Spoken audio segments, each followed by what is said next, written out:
పూర్తి చేస్తే అనకాపల్లి జిల్లా గాని ఈ ప్రాంతం అంతా కూడా బ్రహ్మాండంగా అభివృద్ధి అయ్యే పరిస్థితి వస్తుంది. ఒక్క అనకాపల్లి జిల్లాలో 2,80,000 ఎకరాలకు నీళ్లు ఇచ్చే అవకాశం వస్తుంది. త్రాగునీటి సమస్య పూర్తిగా పరిష్కారం చేసే పరిస్థితి వస్తుంది. మీరు ఒక్కసారి చూస్తే నేను ఆ రోజు పనులు చేసిన 5 ఏళ్ల మునుపు ఎక్కడుందో అక్కడే ఉన్నాయి, వేసిన దొంగలు అక్కడే ఉంది. ఏం తమ్ముళ్ళు ఒక్క ఇటుకేమైనా పని చేశారా అని మిమ్మల్ని అడుగుతున్నా. ఏమన్నా ఎక్కడైనా ఒక తట్ట మట్టి వేశారా అని నేను అడుగుతున్నా. వీళ్ళు చేసింది గోతులు దిగారు, గుంతలు తీశారు, బాగు చేయలేదు కానీ గుంతలు తీసే పరిస్థితికి వచ్చారు. ఈ రోజు మీరందరూ ఆలోచిస్తే Uttarandhra Sujala Sravanthi left main canal 214 కిలోమీటర్లు రావాలి. ఇప్పుడే దీనిపైన మీరు ఒకసారి చూస్తే పోలవరం నేను 72% ఆ రోజు పూర్తి చేస్తే ఈ దుర్మార్గులు వచ్చి 72% పూర్తి చేసిన డయాఫామ్ వాళ్ళు పూర్తయితే దాన్ని గోదావరిలో కలిపేశారు. కాఫర్ డ్యాములు డ్యామేజ్ అయినాయి. 2021 జూన్కు నీళ్లు రావాల్సిన పోలవరం ఇప్పుడు ఎప్పుడు వస్తుందో చెప్పలేని పరిస్థితి తీసుకొచ్చారు. ఏదేమైనా పోలవరం ఈ రాష్ట్రానికి ఒక వరం. ఉత్తరాంధ్ర సుజల స్రవంతి పూర్తి చేసుకుని పోలవరం ద్వారా గోదావరి నీళ్లు మనం తెచ్చుకోగలిగితే ప్రతి ఎకరాకు నీళ్లు ఇచ్చే అవకాశం వస్తుంది. కరువు అనే సమస్య ఉండదు. అందుకనే ఈ రోజు ఇక్కడికి వస్తానని ఒకటే ఆలోచించాను. పురుషోత్తపట్నం లిఫ్ట్ ఇరిగేషన్ పెట్టాం. ఇంకో పక్కన అక్కడనే పుష్కర లిఫ్ట్ కూడా ఉంది.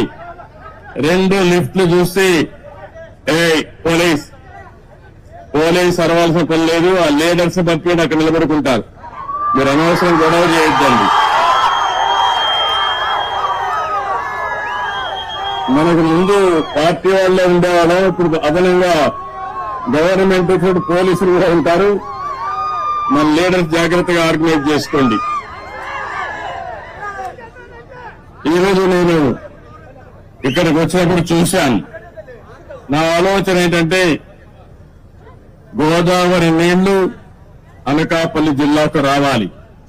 గోదావరి నీళ్లు వస్తున్నాయి కానీ విశాఖపట్నం పూర్తిగా తాగేదానికి గాని పొలాలకు గాని నీళ్లు ఇచ్చే పరిస్థితి రావాలి.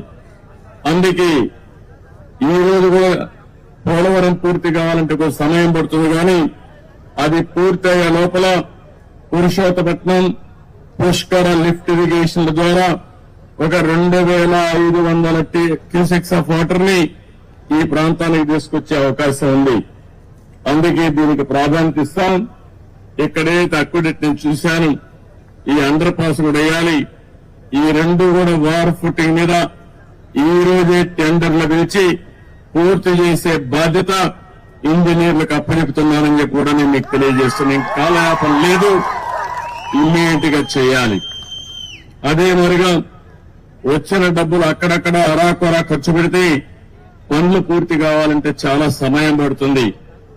అందుకని ఒక 800 కోట్ల రూపాయలు ఖర్చు అవుతుంది 93 కిలోమీటర్స్ వరకు పూర్తి చేసుకుంటే. దీనివల్ల దగ్గర 1,00,000 ఎకరాలకు ఈ అనకాపల్లిలో నీళ్లు ఇచ్చే అవకాశం వస్తుంది. ఇప్పుడే ప్రారంభించమంటున్నా. ఎంత వీలైతే అంత తొందరలో పూర్తి చేసి ఉత్తరాంధ్ర సుజల స్రవంతి ద్వారా ఉత్తరాంధ్ర ప్రజానీకు రుణం తెచ్చుకుంటాం. అది పూర్తి చేసిన తర్వాత ఫర్దర్ గా ముందుకు తీసుకుపోతాం. ఇప్పుడు మనకుండే ఇన్ఫ్రాస్ట్రక్చర్ అంతా ఉపయోగించుకుని ఎక్కడికక్కడ నీళ్లు ఇచ్చుకుంటూ అక్కడి నుంచి ఇంకా ముందుకు పోతే మెరుగైన ఫలితాలు వస్తాయి. ఈ రోజు నేను ఇన్ని చూశాను. క్షేత్రస్థాయిలో ఇన్స్పెక్షన్ చేశాను. రేపు అధికారులందరూ కూడా యాక్షన్ ప్లాన్ తయారు చేయమంటున్నా. యాక్షన్ ప్లాన్ తయారు చేసిన తర్వాత ఏమేమి చేయాలో దాని ప్రకారం చేస్తామని చెప్పి కూడా నేను మీకు తెలియజేస్తున్నా. ఈ ప్రాజెక్టు పూర్తయితే 214 కిలోమీటర్లకు పూర్తి చేయాలి. మన ఈస్ట్ గోదావరికి విశాఖపట్నానికి త్రాగునీరు సాగునీరు 2 వస్తాయి. దగ్గర 4 లక్షల ఎకరాలకు సాగునీరిచ్చే అవకాశం ఉంది.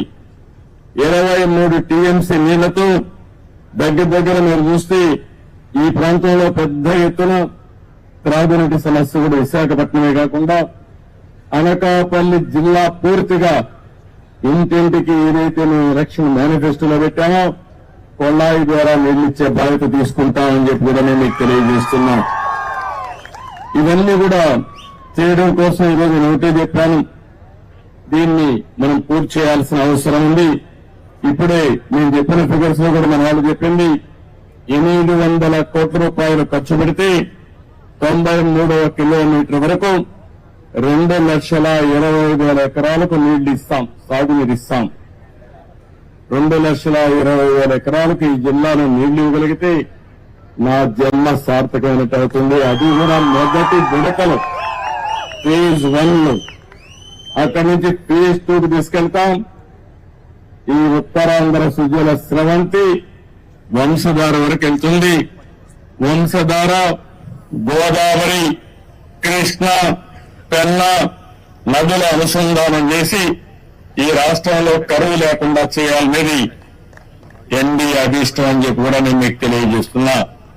ఇక్కడే షుగర్ ఫ్యాక్టరీ విషయం కూడా చెప్పారు. వాళ్ళకు కూడా హామీ ఇస్తున్నాం. 3 షుగర్ ఫ్యాక్టరీలు ఉన్నాయి. ఆ 3 షుగర్ ఫ్యాక్టరీలు కూడా పడకేసే పరిస్థితికి వచ్చింది. ఆ అసమర్థ ప్రభుత్వం ఏమాత్రం ఆలోచించలేదు. దీనివల్ల కూడా ఇబ్బందులు ఉన్నాయి. నేను అందుకని ఈ మధ్యకాలంలో మనం చూస్తే షుగర్ ఫ్యాక్టరీస్ లో కూడా చక్కెర తినే వాళ్ళు తగ్గిపోయారు. ఎందుకంటే ప్రతి ఒక్కరికి బాడీనే షుగర్ ఫ్యాక్టరీగా తయారైపోయింది. కాబట్టి చక్కెర తినే వాళ్ళు తగ్గారు, కానీ ఎథనాల్ తయారు చేసుకోవడానికి ఉపయోగపడుతుంది. ఇది సస్టైనబిలిటీ ఉండాలి, రైతులకు న్యాయం జరగాలి, రైతుల భాగస్వామ్యంతోనే పనిచేయాలి. అందుకని ఇక్కడే పార్లమెంట్ మెంబర్ రమేష్ ని, అదే మరి వనిత గారిని, ఇద్దరిని చెప్తున్నా, ఇక్కడే ఎమ్మెల్యేస్ కూర్చొని వర్కౌట్ చేయండి. రైతులకు న్యాయం చేయడం ఎన్డీఏ ప్రభుత్వం యొక్క మొదటి కర్తవ్యం. అది చేస్తాం. అదే సమయంలో ప్రతి ఒక్కసారి మీరు మా షుగర్ ఫ్యాక్టరీ పోయింది, రైతులు అన్యాయం వేయం, ఉద్యోగస్తుల జీతాల్లో చెప్పే పరిస్థితి లేకుండా శాశ్వతంగా ఈ సమస్యకు పరిష్కారం చేయాలనుకుంటున్నాం. అది చేసి చూపిస్తానని కూడా నేను మీకు తెలియజేసుకుంటూ, ఇంకా ఈ రోజంతా ఇక్కడే తిరుగుతున్నా. ఇక్కడి నుంచి భోగాపురం ఇంటర్నేషనల్ ఎయిర్పోర్ట్ దగ్గరికి వెళ్తున్నా, మెట్రిక్ జోన్ కు వస్తున్నా. ఈ జిల్లాలో మొట్టమొదటిసారిగా నా పర్యటన మీరు చూస్తే పోలవరం అయింది, ఆ తర్వాత అమరావతి అయింది, నాకు ఓట్లేసిన కుప్పం కాన్స్టిట్యున్సీ పోయాను. ఆ తర్వాత ఢిల్లీకి పోయి మన రాష్ట్రంలో మొత్తం దివాలా తీశాం. అసలు డబ్బులు లేని పరిస్థితి. ఆ డబ్బులు లేని పరిస్థితి నుంచి ఏ విధంగా అధిగమించాలో ప్రధానమంత్రి గారిని అందరినీ కలిశాను. వారికి కూడా చెప్పాను, నేను కష్టపడతా, మళ్ళా సంపద సృష్టిస్తా, ఆదాయాన్ని పెంచుతా, పేదవాళ్లకు పంచుతాను, ఎక్కడా నాకు అనుమానం లేదు. కానీ ఈ రోజు వెసులుబాటు ఇవ్వాల్సిన బాధ్యత ఎన్డీఏ పైనుంది. మనందరం కలిసి చెప్పాం. ప్రజలు మన యొక్క ఆలోచనని ప్రభావితమై బ్రహ్మాండమైన విజయం, దేశంలో ఎక్కడా ఇవ్వని విజయాన్ని ఎన్డీఏకి